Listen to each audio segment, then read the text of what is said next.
My name is Louis Janoffi. I'm a switchman in the Los Angeles yards. This is our new television set. Looks pretty nice, doesn't it, Lily? But do you remember the one they delivered all smashed up? Do I remember? I'll never forget it. We'd invited a whole group of friends over to help us celebrate. I baked a cake and made sandwiches, and no television set. And I was going to be allowed to stay up late, but when it came all broken up, I had to go to bed. Let me tell you the whole story. It started on payday, a couple of months ago.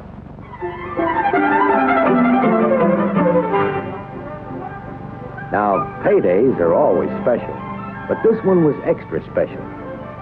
Lily and I had been setting aside money for a television set. The dealer had ordered it 2 weeks before, and a big bite of this check would finish the deal. I told the boys, this is the check that buys that 21-inch console. And off I went to meet Lily and cash the check. Leaving Lily and our girl Betty stocking up at the supermarket for the big night, I went to pay for the set. The man said that the set was down at the freight house, and he'd send his delivery truck to pick it up and bring it direct to my house. I suppose after you have a set a while, you get used to television. But for us, this was still a big day. I went to pick up Lily and Betty, and we went home to wait for the set to come. Betty was all excited. Every kid on the block knew we were getting the set. Lily and I were almost as bad. We had invited half the neighborhood to help us celebrate. We sat around waiting anxiously. I kept one eye on my watch and one on the door as I tried to read my paper. Later that afternoon, it finally came. I heard a truck and looked out the front door. Sure enough, it was our set. "It's here," I yelled. I helped the fella get his hand truck up the front steps and steered him carefully through the door and into the living room. The big moment had arrived. We were all gathered around to look at our new prized possession. "Set it down here," I told the man, and he did. "Hey, what are all these holes in the carton? What'd you do to my set?" "Search me," said the fella. "That's the way they gave it to me at the freight house. If there's anything wrong, the people at the Santa Fe did it." We opened the carton, and you can imagine how we felt when this is what we saw. What a mess. It looked like somebody shoved it off the rim of Grand Canyon.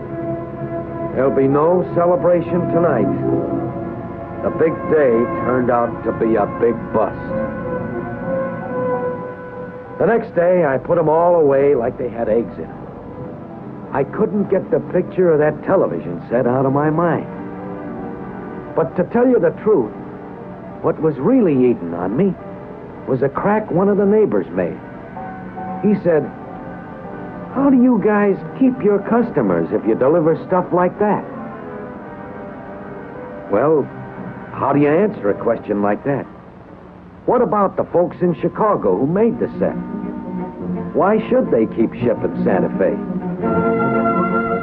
There sure must be a lot of delicate work in making a television set. All the wires and tubes and connections. The manufacturers must get mad at us if we rough up that big picture tube in those expensive cabinets. And if his dealers complain that we smash some of their sets, wouldn't he start thinking about shipping them some other way? And as long as I'm asking questions, let me ask another. How did a set that left the factory in perfect shape like this get all banged up when it was turned over to us? I don't know the answer to that question exactly, but I could guess at a lot of things that could have happened. You don't work for Santa Fe for 17 years without hearing about loss and damage and seeing some of the things that cause it. The damage could start right here at the freight house. It's checked in and headed for the toveyor. Maybe the storeman is a fellow who usually does a good job, but when he takes this load for his block, he may not be keeping his mind on his work. Maybe he was still thinking of something else when he stowed it in the rough freight end of the car.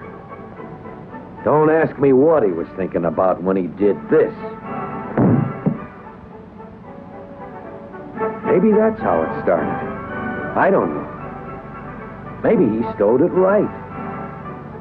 Anyway, the car with my set in it is in a cut headed for the train yard.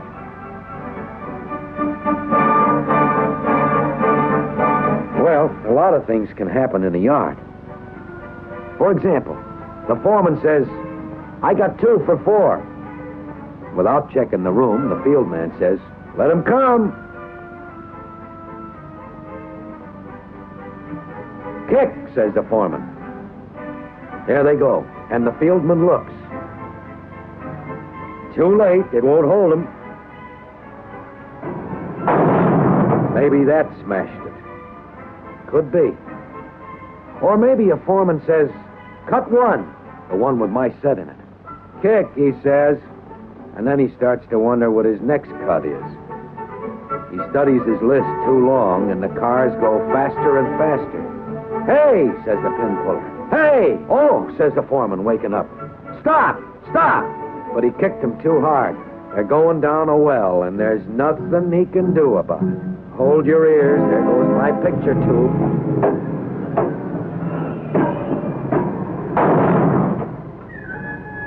Maybe it didn't happen in the yard. Maybe it happened on the road. Maybe some engineman grabbed her by the neck and took off in too big a hurry. He gathers up the slack in a rush, and my set takes another wallop.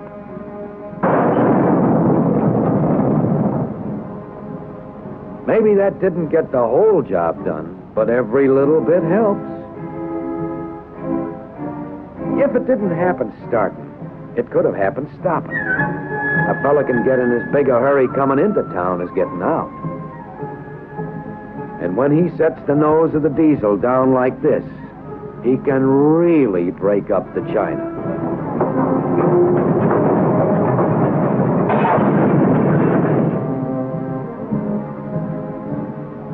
When they were making up the train again, maybe the fieldman was standing out where he could relay the foreman's signals around a curve. The reason I think of this is I did it once myself. Up comes Joe and yells, "Hey, Ernie, you going to the ball game tonight?" So they start gabbing, like I did. Meanwhile, the foreman thinks they're getting his sign until he sees nothing's happening. Joe and Ernie had the ball game all figured out, but they sure missed the sign on this pitch. With nobody relaying his signal, the foreman goes down swinging. You sure feel silly, don't you? Like I say, lots of things can happen in a yard. The crew rides the engine right by the joint they're going to make without dropping a man off to make the coupling. They tie on to the first cut in the track. They'll make this one all right. But what about the other? You must be going to shove blind.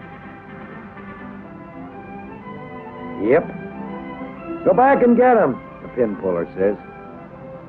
But look at this. Here's an engine working on the lead at the other end of the yard. Well, they're trusting to luck that the pin dropped. It didn't make, and they're off to the other end. Their luck ran out. It always does sooner or later.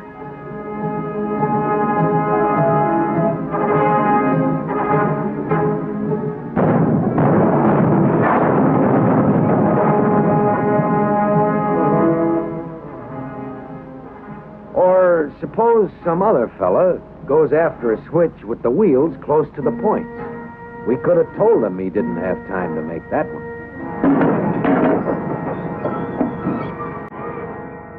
Well, those are some of the things that could have happened. What actually did happen, we'll never know. But somehow, somebody really smashed up that television set. Maybe it was you. Maybe it was me. We've all pulled boners. A fella's wife might say it must have been somebody else. But we know better. You know, Louis, I've just been thinking. If all the Santa Fe employees worked as carefully as you, we wouldn't have had as much trouble getting that first set. Honey, I hate to say this, but it could have been me that wrecked it. Remember when I met you and Betty at the supermarket? and the day I paid for the set. Now, I know a fella's wife thinks he does his work just right. And most of the time we do. But remember when we were shopping for the big party that didn't happen? And I decided I wanted some sauce? Remember when you said, "Oh, I don't want an old dented-up can"? It struck me funny that, of all people, a switchman's wife would turn down a dented can. But now, after the broken set and that question, how do you keep your customers when you deliver that kind of stuff? Maybe it isn't so funny. Maybe if we could look inside that car when we switch it, we'd always handle it the way it should be. And never let it hit like this.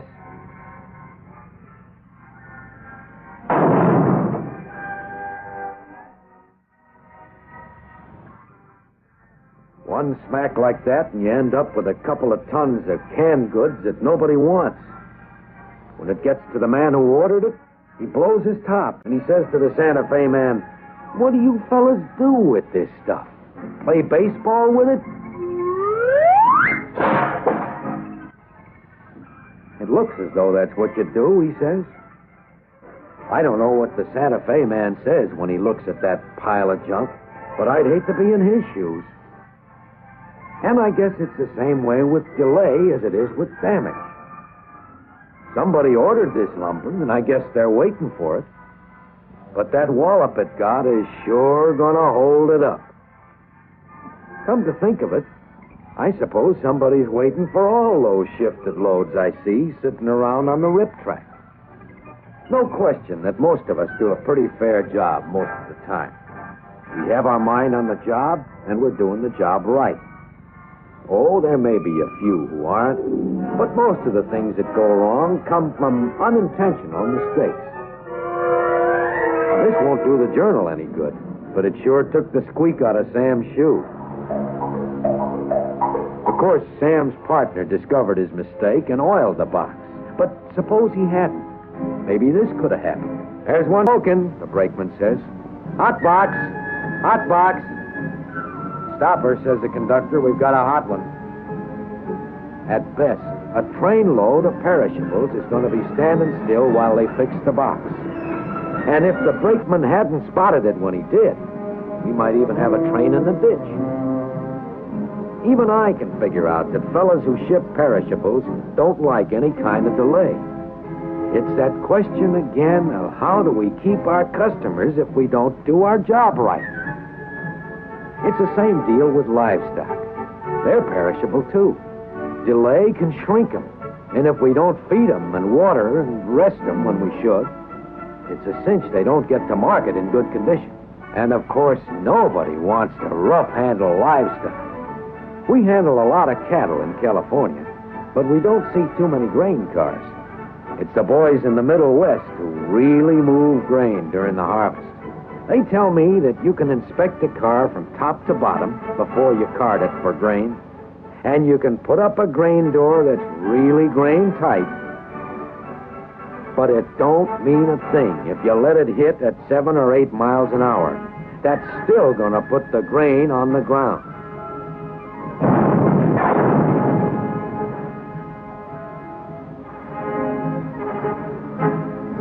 I pull a boner today, you pull one tomorrow, and when you add up all the damage, it fills a couple of 3 warehouses. They've got everything you can think of in there. Stoves, water heaters, refrigerators, all of it damaged in one way or another. This is all merchandise refused by our customers. You look at it, and the question the fellow asked really sinks in. How do you keep your customers when you deliver stuff like this? You know, Santa Fe isn't the only way to ship. A shipper has his choice of railroads. He picks the one that does the best job. Truck lines are after our business every day of the week, and they don't need men to switch cars. Airlines, with their air freight, are moving heavier and heavier items all the time. The day when railroads had a monopoly on the freight business is long since past. We get new customers and keep old ones by meeting and beating competition. We must be meeting competition. I see an awful lot of freight moving on our line. Like I said, most of us must be doing right most of the time. We must be checking the freight in carefully, making sure the count is right, making sure the merchandise is in good order.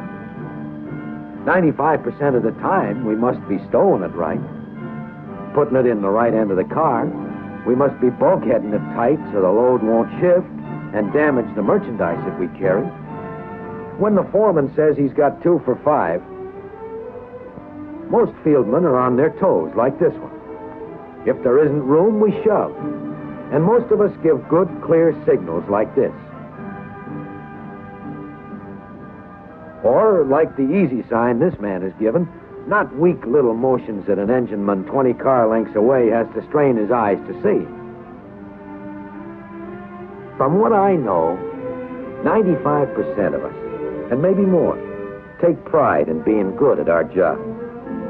It takes know-how to gather up the slack slow and easy and get off to a good start. In fact, it takes a lot of know-how to be a first-class railroad man, no matter what your job is. And we all take pride in doing a job the way it should be done. You know, when you think about it long enough, maybe it's not so hard to answer that question about preventing loss and damage and keeping our customers. When we work together, we're a team that's hard for any competition to beat. Preventing loss and damage boils down to a pretty simple thing. If I did a little better, and you did a little better, I bet we'd get the job done. Louis Janoffy is right. The men on the Santa Fe are doing a good job. It's a question, as Louis says, of doing just a little better in preventing loss and damage. We can all take pride in the overall performance of Santa Fe. For example, some shipments come to us like this, obviously improperly loaded or perhaps rough-handled en route. In the course of a year, 150,000 tons are reloaded here. The merchandise is properly stowed and bulkheaded so that the load will ride safely to its destination and reach the customer on schedule and in good order. Preventing loss and damage is not only a matter of every man doing a little better, but of providing proper facilities. With a modern hump yard like this, Santa Fe provides the shipper with fast, careful handling of his freight. The hump yardmaster receives teletype consists of trains and directs overall operation from his tower on the crest of the hump. Thousands of cars go over the hump daily and on into the classification tracks. Cuts of 100 cars or more may be shoved to the hump in one continuous movement to be switched into numerous different tracks. From his tower, the retarder operator lines the switches and controls the speed of the cars through a series of electronically controlled car retarders. Cars for all points reached by Santa Fe and for connecting lines move over the hump in a steady stream. The Argentine hump, like the enlarged and improved Belen yard, is part of the great building program, which is making Santa Fe America's new railroad. Construction is going apace as new tower yard offices are completed, providing an overall view of the yard. Communication is constantly being improved with the latest electronic equipment.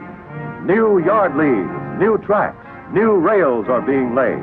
Curves are being clipped, grades reduced. Giant icing machines fill reefer bunkers with 5 tons of ice in 60 seconds. Another reason why we call Santa Fe America's new railroad. Progress that pays its own way. Route of the Chief, the Super Chief, El Capitan, moving millions of tons of freight across mountain and prairie, Santa Fe is one of the great traffic arteries of the nation. Yet its richest resource is the loyalty and skill of its 65,000 employees who are building with Santa Fe a secure future for themselves and their families. In the conscientious efforts of Santa Fe people to improve freight service, to reduce loss and damage, is found the key to their own future through the ever-increasing ability of Santa Fe to serve the nation. Down the tracks of progress come the paydays of tomorrow.